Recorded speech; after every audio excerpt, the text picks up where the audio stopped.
I asked myself, I was like, okay, what is the worst thing that could happen if I drop out of grad school? Like, on behalf of your entire community, I just want to say thank you for dropping out. Feeling like you create these routines, but then you don't show up and do them, or they look good on paper, but then you try to do it in your day-to-day life and you're like, bro, this is not working for me. I've taken the course before and it helped tremendously. I texted her and I was like, I need your help. I have a baby. I don't know what to do with my life. Help me. Our schedules and routines are tools, not chains. When I first heard you say that, I was like, holy crap. Yeah. She's so right. It was like a light bulb moment. So often we fall back on, and this is going to trigger some people, excuses. Welcome back to Better Than Before. Today, I am joined by the amazing Jess Massey, founder of Hustle Sanely, and an absolute powerhouse when it comes to helping women create peacefully productive lives. Jess is all about balancing ambition with intention, and her practical tools and strategies have transformed how so many of us approach our goals. Whether you're multitasking mama, a go-getter professional, or simply someone ready to reclaim your peace while still chasing big dreams, this episode is packed with value. Let's dive into Jess's journey and all of her tips for making time for what truly matters. Welcome, Jess. Oh my gosh. First of all, I'm like, wait, can I go back and like record that intro and use it again in the future? Because that was so nice. That was so incredibly kind. Thank you for having me. Yeah, I'm so excited to be here and hang out with you in the community. Yeah, I'm so excited. So for those of you that don't know, Jess and I met years ago. I'm talking about Fitspo, like Fitspo. Way back. I'm thinking like almost, gosh, what is it? We're going into 2025.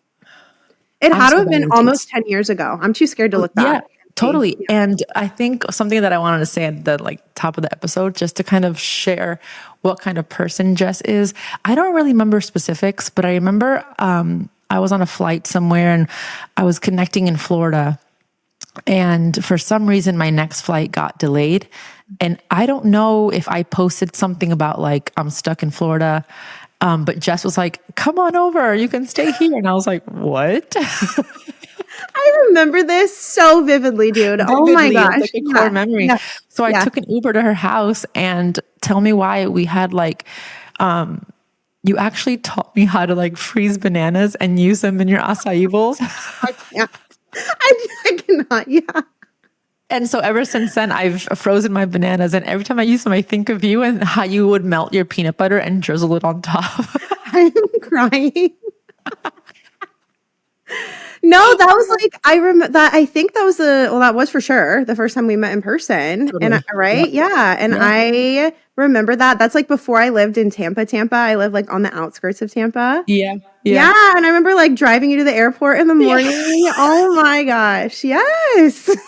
But since then, I feel like we both have lived 17 different lives, and I've seen you evolve in so many amazing ways. And I am just so excited to dive into it and share your story with my community so that you can just help so many women out the way that you helped me. I know we don't talk day to day, but I see your stories. I see what you're doing now, and it is so inspirational because you two are a mom. Everly's 2, you said? Yep, she just turned 2. Okay, so they're very kind of similar in age. Mm-hmm. And I just see you on stories and how like you are literally doing everything with so much grace, and it doesn't look like you're flying off the handle. Sorry, that's definitely a wicked thing. But it's just really admirable, and you've set so many boundaries up. And I think it's a really great display of like I said in the intro, is like putting things first that what truly matters instead of like doing the things you think you have to do. You know what I mean? So anyway, that's just a little bit of tangent. But can you just give us a little bit of a background on Hustle Sanely, your company? And I know you were a speaker. Tell us everything. Yeah. Okay. So when we met, I was a certified personal trainer. Like that is what I did for a living, was doing the online training thing, was doing in-person training. And I started personal training because I loved it for myself. Like it was a passion of mine, and everybody around me, they were like, oh, you should like do that for a job. And I was in my early 20s and I was like, great idea, because I don't know what else I'm going to do. Yeah. So I did that and I had so much fun. I loved it, but I also got so incredibly burned out. And I think it's because I was doing in person and online, because my in person, like, if you've been an in-person personal trainer, like the clients are there at 5 a.m. and they are there until 9 p.m. And it's like your schedule is all over the map. And this is before I was hustling sanely. So I had no boundaries. I did not know what my actual priorities were. And I was just so exhausted all the time. And so I was like, you know what? I'm tired of this life. Like, I want something that is still going to be impactful career-wise, but that's going to give me a little bit more of a structured schedule, a more sustainable schedule, something that's just like, I don't know, a little bit more stable. And so I decided that I was going to go back to grad school for speech language pathology. And so I did that. I got into, my first bachelor's degree. I did not have the best GPA because I had no idea what I was doing. Like, I didn't know what I wanted to do with my life or anything. So I was just kind of there to like check a box. And so I got the degree, but didn't like, I barely skated through. So I did not, my first degree was in mass communications, public relations. Okay. Yeah. And so I did not have a high enough GPA to like even think about applying to grad school, because SLP programs, they're pretty, at least when I, like almost 10 years ago when I was doing it, they were pretty competitive. So I was like, okay, I need to get a second bachelor's degree to like kind of redeem my GPA. So I got a second bachelor's first, and then like in communication sciences and disorders, which is kind of like a prereq for SLP. Yeah. Makes sense. So it's a lot of science, a lot of like very intense stuff. So I spent like a couple of years doing that. I actually made it halfway through my graduate program. So I did get into grad school. Yay, love that. I made it halfway through the program, and I was so fulfilled and I loved it. And I had no intention of leaving. But I started Hustle Sanely when I was in grad school, because I was like, okay, the way that I've been living, it's not working out for me. And so I need to come up with like a planner that's going to help me manage everything well and show up for things in a way that I want to show up for them. And so I made a digital planner, and I was already, coming from like the Fitspo era of my life, I was already sharing everything online. So same thing when I went into grad school, I was sharing like my whole grad school journey. And so I would have like little stories of my digital planner on my little iPad, and people were like, oh my gosh, what is that? And I was like, oh, it's a digital planner that I made. No big deal. And people were like, you should sell it on Etsy. And I was like, okay. Yeah, I was like, why not? Like, it's a PDF. Like, let's go for it. Yeah. And so that was in September of 2018. By January of 2019, so what is that? September, October, November, December, January. 4 months later, I dropped out of grad school because the digital planner shop took off in ways that I did not even know. Like I was blown away. I was blown away. Like it was out of control. And so it came to like a point where I was like, okay, I can't do both well. I can't do grad school well, and I can't run this planner shop well if I'm doing them both. Like I have to pick one. And I was not a mom at that point. So I feel like I didn't really have like a lot of stake in the game. I was like, I feel like I can kind of flounder around a little bit and it's not going to hurt anybody. So I was like, okay, I'm going to go all in with Hustle Sanely. And so that was January 2019. I remember that post. You were excited. I was so scared to make that post because most of my following at that point was people SLP, who were right? SLP based. Teachers, other SLPs, things like that. So I remember I was so nervous to make that post, but people were really receptive. People really loved the planning tools. It had always been kind of like a backseat dream of mine to have a paper planner because I've always just been very into like planning and productivity. I always joke that like, I don't know if where you went to school like growing up, but we would have like agenda book day where they would like pass out your agendas. Girl, that was my Super Bowl. Like, I'm not joking. I was on cloud 9 on agenda book day, okay? And so it had always been like, kind of like, oh, that would be cool to do one day. But I never took it seriously, I guess. And then once the digital planners took off, I was like, I feel like this is the next step that makes sense. Like, just if I want to add a paper planner line, like, let's just add it on. And so people started asking questions of like, okay, now we have these planners that you created and they're amazing.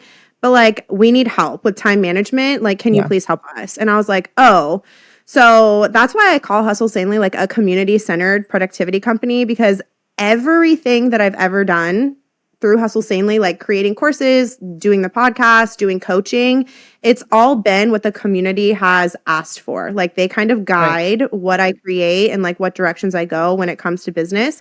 And so, yeah, that was 2019 and we're going into 2025 and we Insane. have all the things now, like paper planner line, a community, like a membership community where we do monthly productivity coaching. We have the podcast, I have courses, all kinds of stuff. And it has just grown into this thing that if I would have like seen a vision of it before I started, I would have been terrified because there's just so many moving parts now. Like, And I would have been like, because there's it's absolutely so no way. big or what? Yeah, like it's just grown in ways that I just wouldn't have been able to fathom. So I want to go back into before you continue, because I just want to make a few little notes here that I think people should really think about.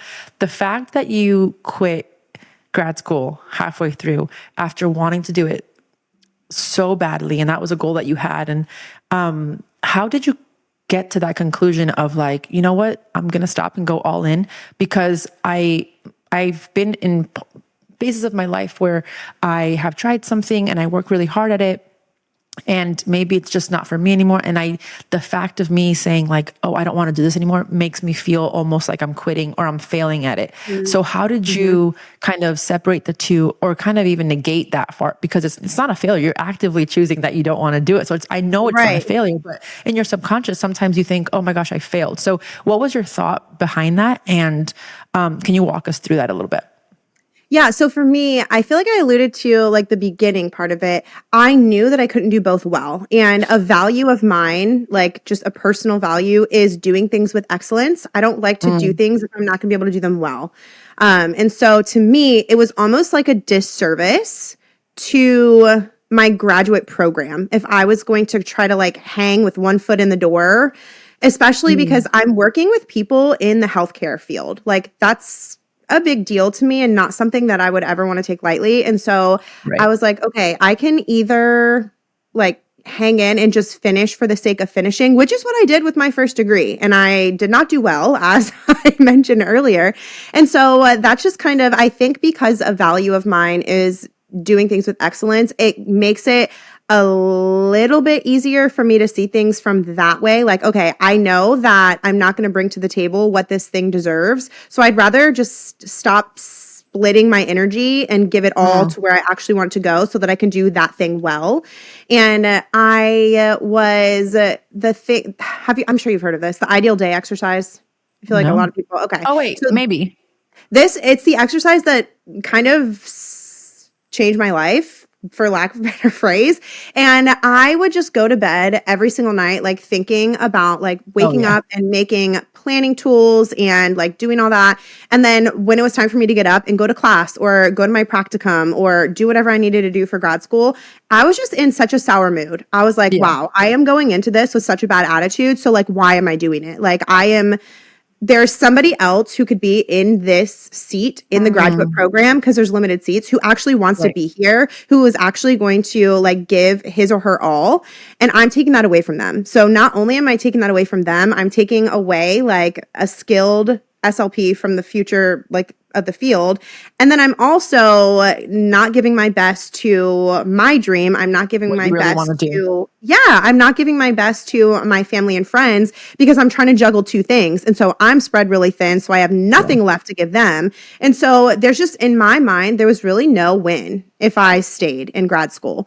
And especially because my two favorite exercises to help me like make a decision when I'm kind of like wrestling in my mind, the ideal day exercise. So just like imagining what if like close your eyes and think, just like set a timer for like 3 or 5 minutes and be like, okay, in my ideal world, like what am I doing in the morning? What am I doing in the afternoon? Or what am I doing in the evening? Okay. And this is like supposed to be semi-realistic, not like you're floating on a raft in Hawaii. You know what I'm saying? Like, let's be real.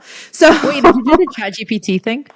No, I haven't, but I want to do it in January. A lot of women in my community have done it, and they said that it makes them cry so much. Tears, instant tears. It's essentially the ideal day thing. Instant tears. It was insane. You should do it. Okay, sorry, continue. And then the other exercise, so I did that, and obviously like the creating planning tools and helping women just like get a handle on their time and energy so that they could steward it well. Like those were the things that I was excited about. Like I didn't see myself like going to work for somebody else. I didn't see myself like having to rush out the door in the mornings. And so I was like, wow, okay, like that's very enlightening.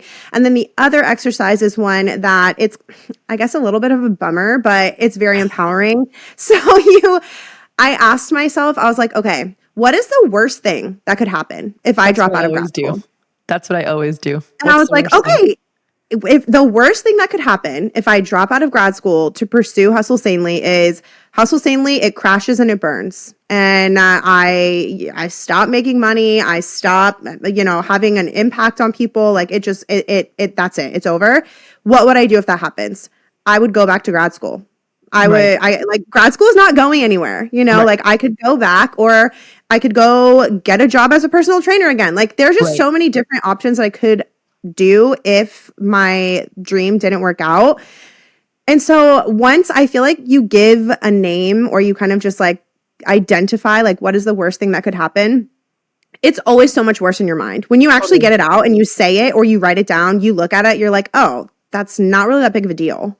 And then you just keep on moving too. So like for me, if I have something, I'm like, what's the worst gonna happen? And then I like lie to myself and I'm like, oh, I'll be poor, or I don't know. Yeah. Or I won't have a house. I'm like, okay, well, what happens after that? Like I'll live in with my parents, or I don't know. And you just keep going, and everything is always figure outable. So everything that we're making so large in our head is really not that deep. Yeah. What is it called? Catastrophizing? I think that's what my therapist calls it. Yeah. That's me right there. Yeah. Hello. Nice to meet you. Yeah. And I think like knowing that that's what it is helped me so much. I was like, oh, that's like an actual thing. That's not just like me in my mind. Like it has a name. Other people do this. Like for me, whenever I'm able to like put a name to something, I feel like it gives me power over it. Yes, you know what I mean? 1,000%. I'm right there with you because when it's in your head and it's just like living in there, it has so much power over you.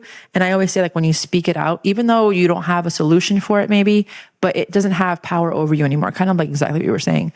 But I just want to say thank you for dropping out of like on behalf of your entire community. My pleasure. Yeah. And you're like, thank you. A couple of years back, I think it might've been a little after you posted that dropout thing or whatever, how you were taking Hustle Sanely full time. I was at Target and there was an end cap of like planners, and I sent her a picture and I was like, this is going to be you one day. I don't know if you want to be in Target, but I see it. I love it. Okay, so let's talk about your planners. Your planners are amazing. I've had one. But I also want to talk about like the framework of Hustle Sanely because it's more than just a planner. Anybody can sell a planner these days. But I think what's so neat about your framework, I guess, is everything that goes into it before the planner. So this is going to come out in the new year, actually. So I think it's a great episode to help people get set up for the new year. Can you talk a little bit about your framework and how that helps them just live a more balanced, peacefully productive life?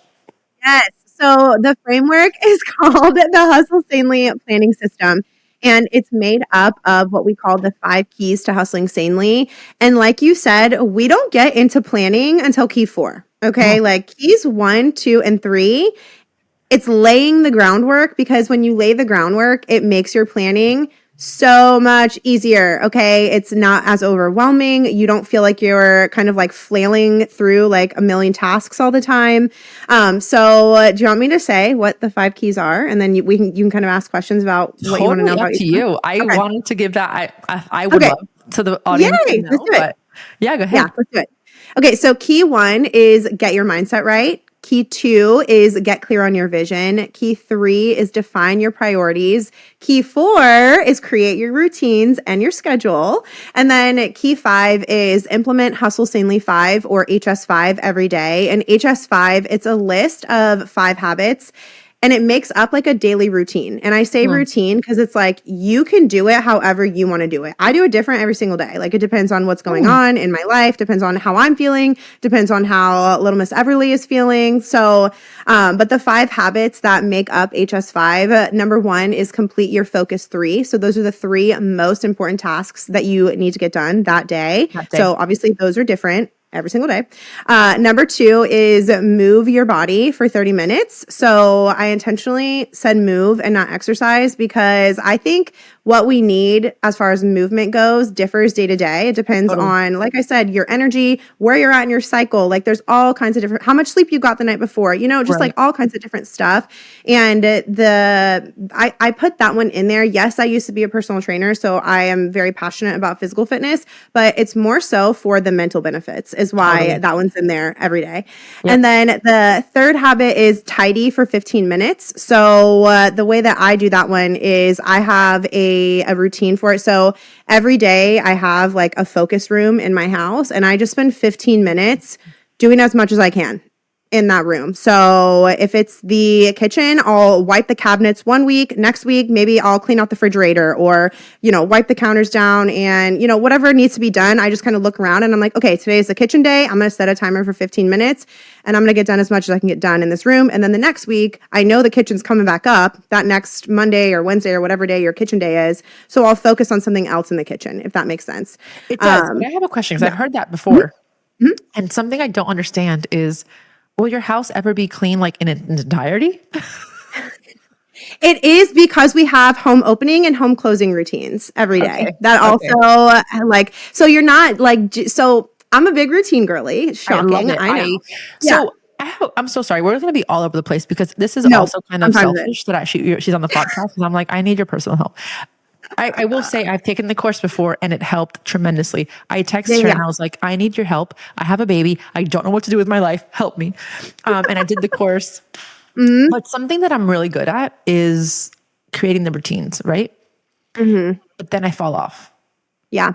And then there's a cycle of like, shame, I can't even do this. And then part of that, excuse me, is how do you get your husband on board? Because Taz is not like a messy person per se, but he'll leave things here. And I'm like, we put it in its place, don't put it down. Put it in its place, don't put it down. Yeah. No, I feel like that's so common. Like both of those things. Like feeling like you create these routines, but then you don't show up and do them, or they look good on paper, but then you try to do it in your day-to-day life and you're like, bro, this is not working for me. Right. And that is so common. That is so normal. And I think it's because so often people see what other people are doing and then they try to copy paste it into their own lives. And like, that's not the vibe. That doesn't work. And something that I say in my community, like truly. Wait, can I guess what you're going to say? Because I think I know. Yeah. Wait, hold on. Something are tools, not chains. Yes, our schedules and routines are tools, not chains. And I feel like people forget we're the boss of our routines. Like they're not the boss of us. They're there to support us, not to stress us out. So if your routines are not working for you, if they're stressing you out, if you're not showing up for them, it's not a you problem, it's a routine problem. And so that just means why I wanted you on the podcast because you're going to help so many people. When I first heard you say that, I was like, holy crap. Yeah. She's so right. It was like a light bulb moment. So I'm so glad we're getting so deep into this. Okay, sorry, continue. Yes. No, and I just feel like so many people, we waste so much of our mind space and so much of our mental energy feeling bad about what's not working for us when we should be using that energy to figure out like what is going to work for us. And so, for example, like the first one that popped in my mind, a lot of people, I'm a big morning routine person. It's just something that I have to do or else I am a grump the entire rest of the day.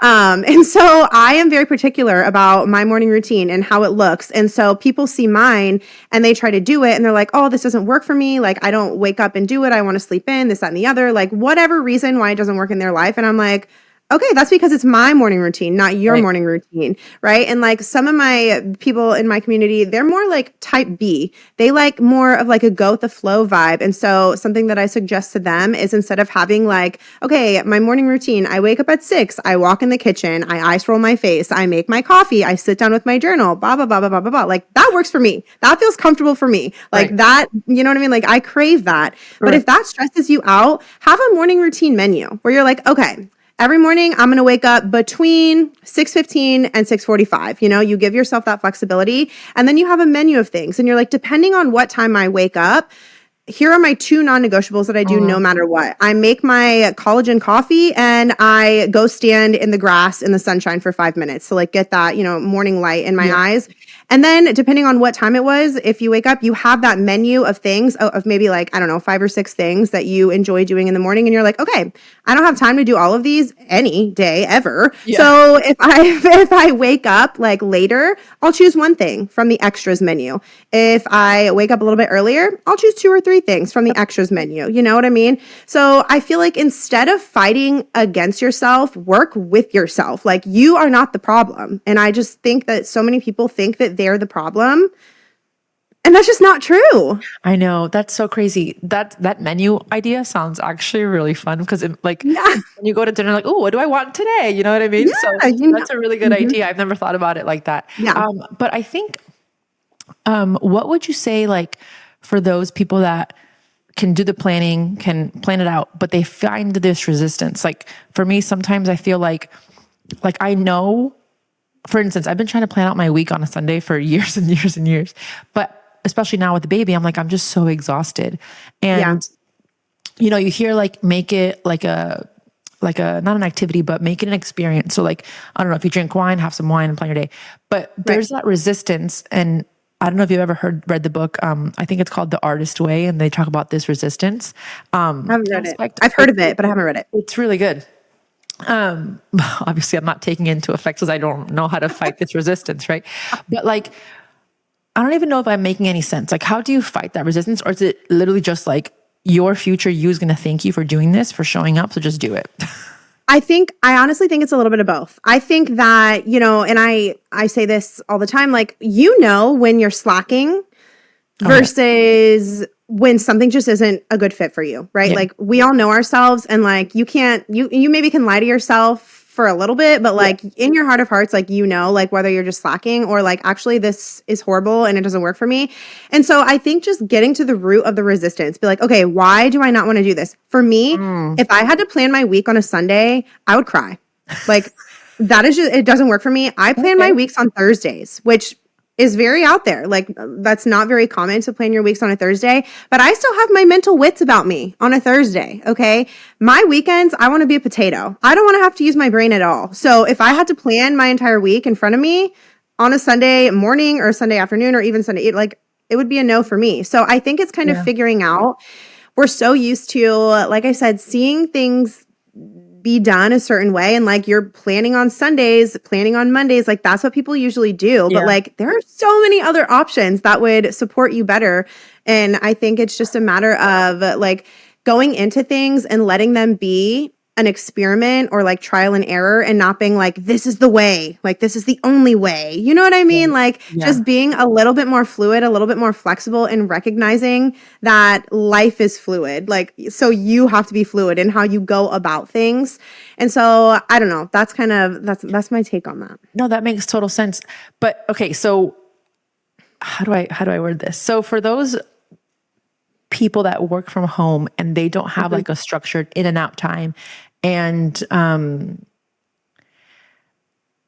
how would you say if like their day-to-days are changing? And I know there's like this time blocking and the batching, and what would you say to them? Like, and I know you kind of talked about it in your, I forget the terminology that you use for your planning. I think it's like number 3.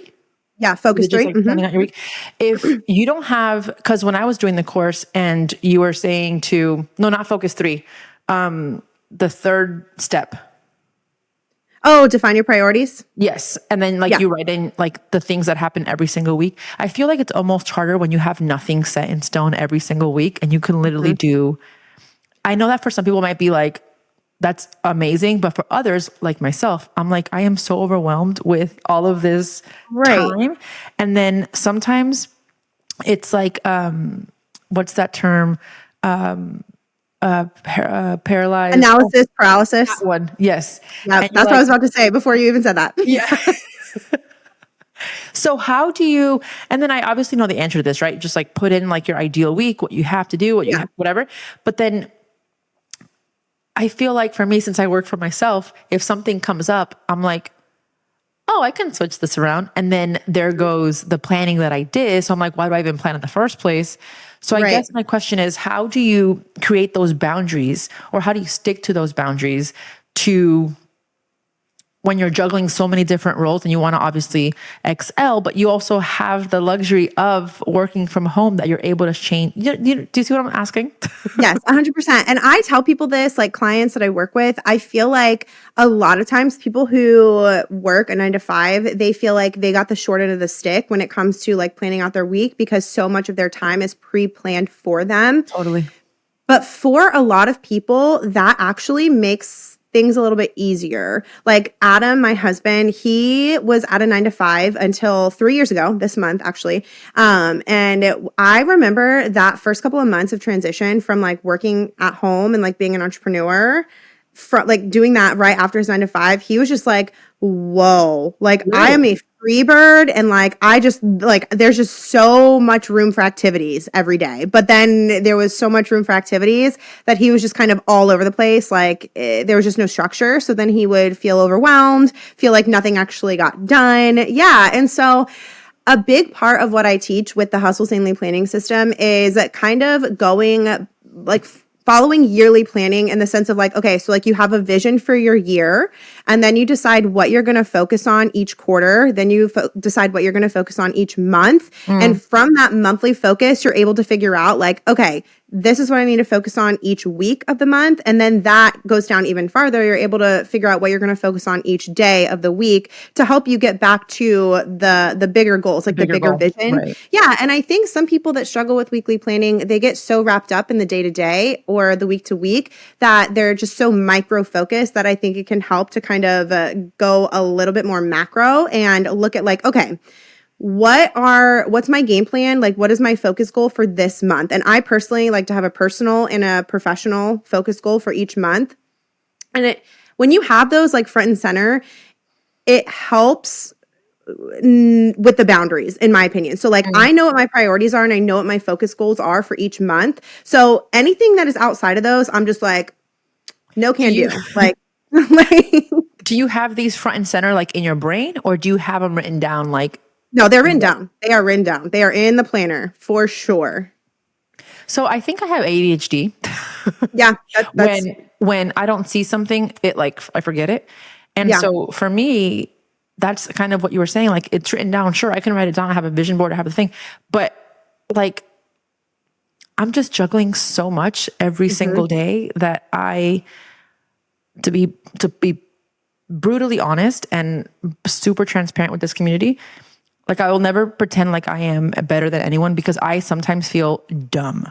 I'm like, I cannot even figure out how to plan my week to have like, and one thing that I am proud of, for the podcast, I was like, I want to get the podcast out. I love podcasting. I love talking to people, learning things.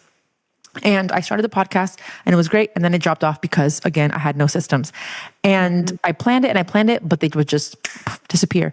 And so I don't know what changed, but I made Wednesdays podcast days and that's it. And I've been able to do it, which I'm so proud of, which makes me say like, okay, Yami, the proof is in the pudding. So just do it with everything else. right. And I know, but it can be so hard though when you do have so many things that you're juggling and so many, roles that you're, especially as an entrepreneur, like that's like 50 roles in one right there, And so I will say it takes so much discipline to get clear on your vision and to stick to the vision. That is something that I kind of call myself up and out for the year I was pregnant, 2022. I was like, I'm about to become a mom. I had Everly the end of 2022. And I was like, I cannot be letting my brain feel like a bowl of spaghetti every single day. Just like so many things flying around everywhere. Like this is not the vibe. So I had to really, really, really prune what I was saying yes to and what I was allowing to take up my time and energy. And it's a bummer because I had to turn down some really good opportunities. I had to push off some projects that I was really excited for. And in the moment, that was hard. And I kind of grieved those things. And I was like, what was me?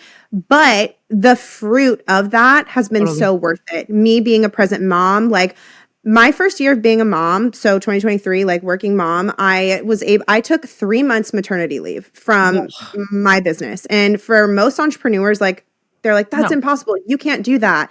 And it just takes a lot of intention. It takes a lot of boundaries. It takes a lot of, I just pruning. saw a picture of you with your planner saying, watch me. Yeah. I love it. And so that year, 2023, I did not work until the middle of March. Like that's when I Oh. went back to work. And 2023, like that was our biggest income year since starting Amazing. Hustle Sanely. Like 2024 now has, gone above Totally. that, thankfully. But like it didn't cause me to lose money. It didn't cause me to like Right. fall behind. And I think so many people forget, like, you feel like you're falling behind, but like you're in charge of your timeline, especially if you're an entrepreneur. Like you're Totally. the boss of like what's coming down the pipeline and when it's Right. coming down. And so I think because we see other people running after things and, doing stuff that we want to do, we feel like we have to do it right now. So like one opportunity that I kind of sacrificed in 2023 was I got approached to write a book. And that's always been a dream of mine. And I'm sure I'll get to it someday. But I was like, okay, I just had a baby and my husband is a new entrepreneur. Like, so, I don't have a lot of wiggle room with the income that I need to be making. Like it needs to stay consistent. And it didn't make sense in this season of my life to write a book because I've never done it before. So it's a new thing. I was going to have to be doing everything for the first time. And so I was like, could I do it? Absolutely. I could stay up late. I could wake up early. I could grind if I wanted to grind, but I don't want to grind. And so I want to be a present mom. I want to be somebody who is like excited every day and not feeling like a deflated whoopee cushion every day. Totally. You know what I mean? And so I had to say no to things that are big dreams on my heart. I had to say, and it's not even saying no, it's saying not right now. I think sometimes we get caught up in thinking that saying not right now is saying no forever when it's really not. In the grand scheme of things, I'll be 35 in January. I have so much time, God willing, to write a book, And the cool thing is, now that I'm a mom, I'm going to have so much more to bring to the table in that book because I'm living different experiences than I did before I was a mom. You know what I mean? And so I just think a lot of us are so conditioned to kind of have these thought patterns that align with hustle culture. And we don't even realize that we do because that is our normal. That is our baseline. And it takes so much work. I am going to be so for real. It takes so much work to undo that. I started taking my peacefully productive life journey seriously in 2022. When I found out I was pregnant, I was like, all right, girly, like things have got to change. Yeah, we got to put this on. Yeah. And I was like, I don't think that I truly felt like peaceful productivity was my default until the beginning of 2024. So it took me a good year and a half to really dial in. That's and reassuring, I will say, because I've seen you for however long now. And obviously social media are just to highlight reels and stuff, but it feels good to know that it's also a journey for you. It's not like you were like, poof, I have this peacefully productive life. It's these systems that you have put, and sometimes you don't do them, and then you fall back a few, and then you come back to it. And then, but one thing I wanted to say also that we were saying is the scarcity mindset. I feel like a lot of us feel like if something happens now, it has to happen right now or it'll never come back to us, or that we're not going to have money coming in. And so we have to grind. For me, I was like, I've grinded. Is that the word? I've ground. I've grinded too hard. I don't want to grind anymore. Yeah. And my word of the year last year was harmony, because I wanted something, like I still wanted to work and I still want to do it, but I want to be, I want to enjoy what I'm doing. And I kind of took a step back. I've never even talked about this. By the time this goes live, I'm not sure, but I took a step back from Lavavi because, kind of like you, I don't want to put something out just to put something out, because I have a community that I know will support me. I don't want them to buy something that's, number one, not good, that is going to fall apart. And I refuse to put it out just to put it out, just to say, oh my God, I have a launch or whatever. And like you, I had to grieve that as well. I'm like, oh my gosh, am I a failure? Like, is Lavavi over? And it's not. Like, I have samples in the works right now, but it's just at that time you feel like your whole life is falling apart because you're juggling so many things that I should say, I decided to juggle. Yeah. No one told me to do this. And so it's been definitely a learning opportunity for me, because I come from two immigrants who that is their mindset still to this day. And so it's something that I've had to work at day in and day out. And I fall back on that sometimes. And then, so all that to say, it's really good to hear that you also go through it as well. You are the creator of this thing, and it's just refreshing, because I feel like anybody can see you and say, oh my gosh, she has a perfect life. Oh my gosh, she has a 2-year-old and she's still loving her life. Like, what the heck? So with the new year, if someone has never really thought about, like planning, and you touched on it a little bit, kind of going macro and thinking about your year and then dividing it up into quarters, then monthly, and then weekly. What would you say for someone that's feeling super overwhelmed with, number one, either their goals for the new year or resolutions or things that they just want to change, like habits? What would be, and I think you've already said this, but what would be like your advice to someone that is struggling with just the overwhelm of it all?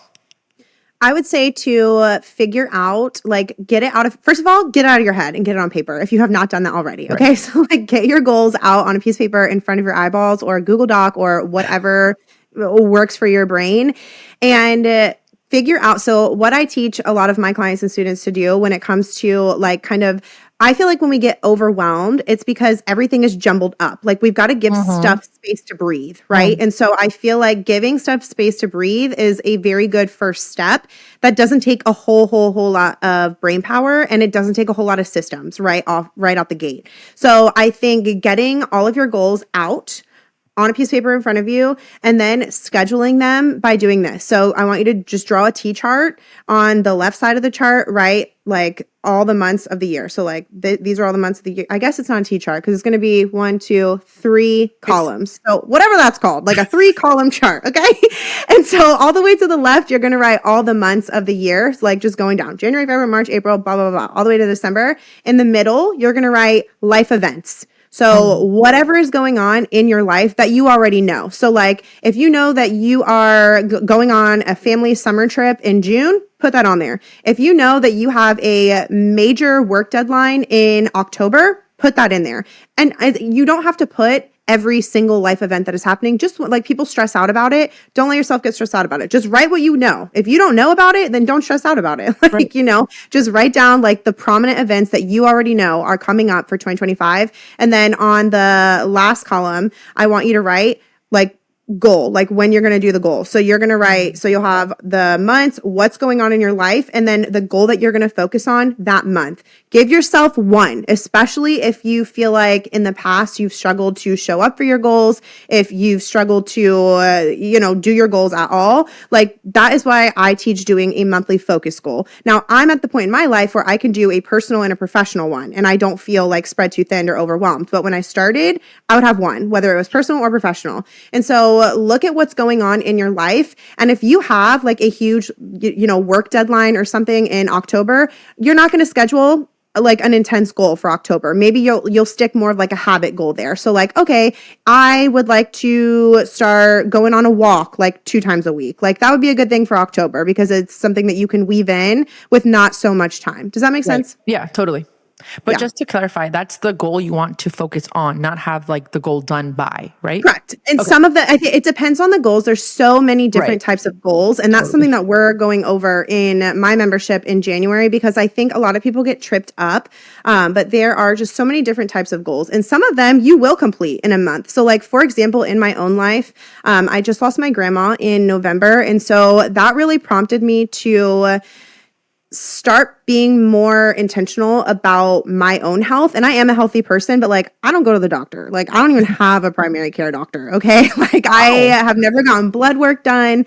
And so a goal, I know. And so a goal of mine, my January focus goal is to go get my blood work done. And I love so that is one that will probably be done in January. Like that's my Right. focus goal, but I'm going to have to research, like find the kind of doctor that I want, make sure they take my insurance, make the appointment, go to the appointment, blah, blah, blah, blah, blah. Like it's Right. got a few steps in it, right? Whereas like a habit goal, like it's more of like, okay, like you're either doing it or you're not. Like it's not like you're going to have to like work up to it kind of a thing.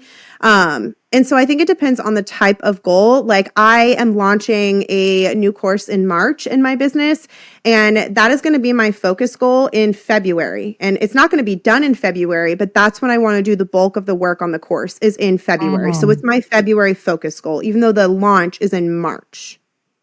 That makes sense. Yeah. That makes total sense. Okay. So talking about all of this, I feel like some people, moms specifically, no offense to the dads, but moms specifically feel some type of way. They feel guilty for putting themselves first. What do you have to say to those moms that are balancing work, personal life, family life, to be able to implement all of these things into their lives? Your kids are watching you, and your Right. kids are sponges, and your kids are soaking up how you're treating yourself and how you're showing up for your life. That's it. We're done. Bye. Literally. No, it's true. It's true. It's so true. And that's something that I've learned. And I don't want my daughter to see like a frazzled mom that's grinding all night, grinding all morning. You what? I said it gives me goosebumps because Yeah, I'm so because, passionate about that. Because then my mom worked a lot and I saw her and she studied at night.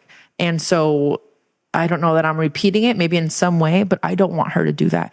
And of course, it's a season in my life, right? Like I also want to mention, like I am working towards something. So you do have to work for it. Right. But I do think that at this point in my life, I could pull back a little bit because I've worked so long, you know what I mean?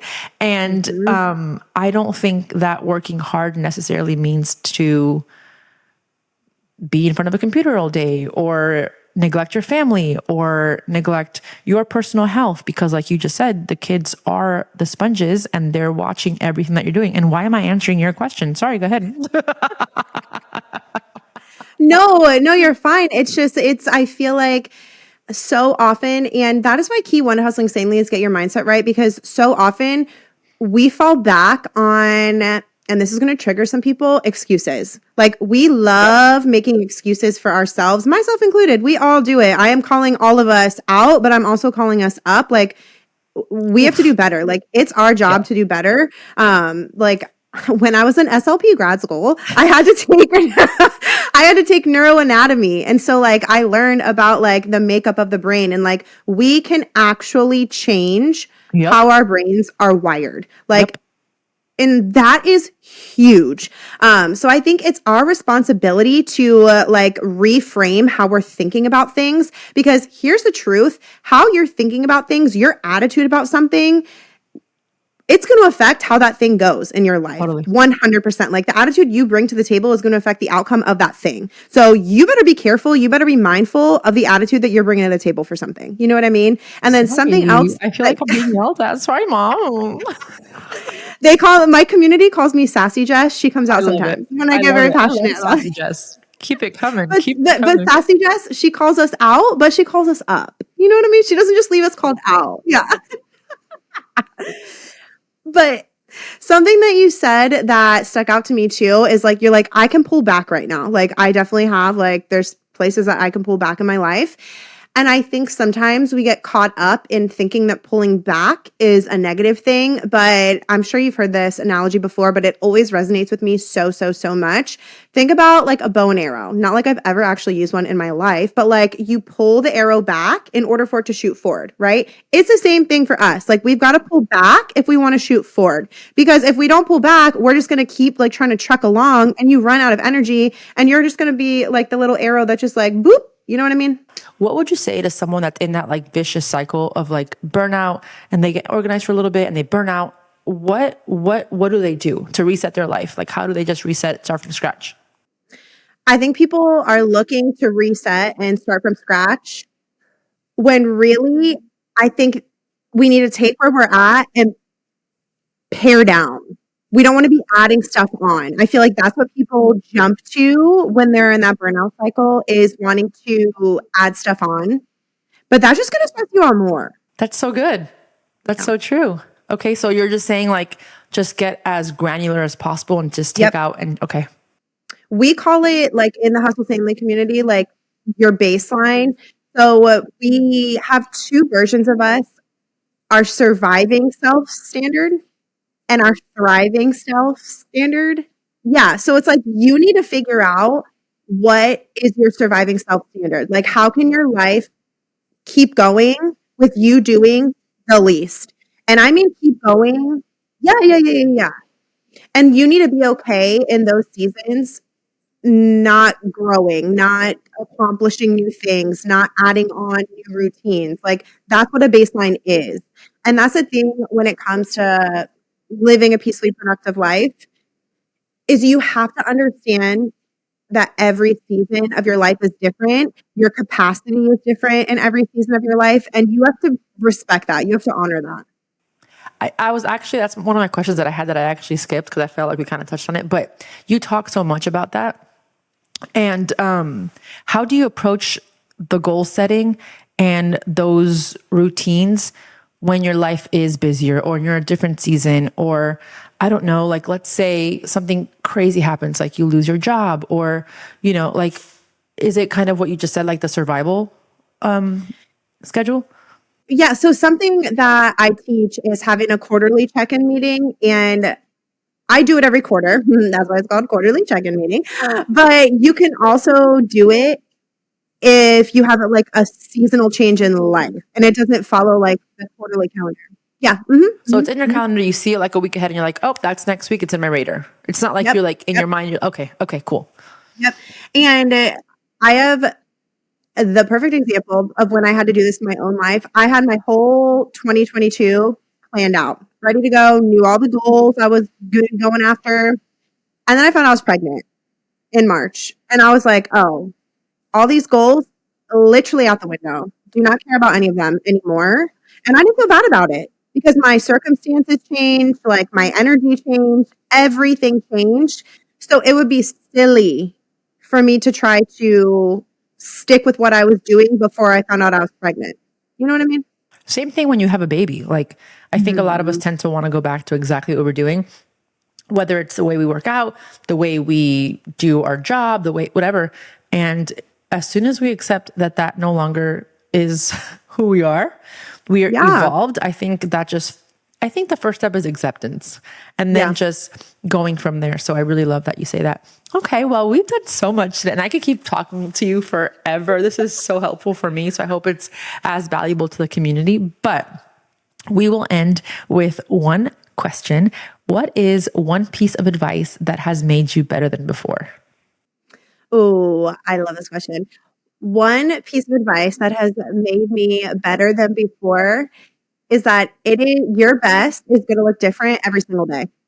And that's normal and that's healthy. I love that. That is so good because sometimes I feel like, you know, let's just use a workout, for example, like, oh, I worked out so hard yesterday. It was so good. And the next day you might not be as strong. You might not be, you know, and you might just like beat yourself up for it.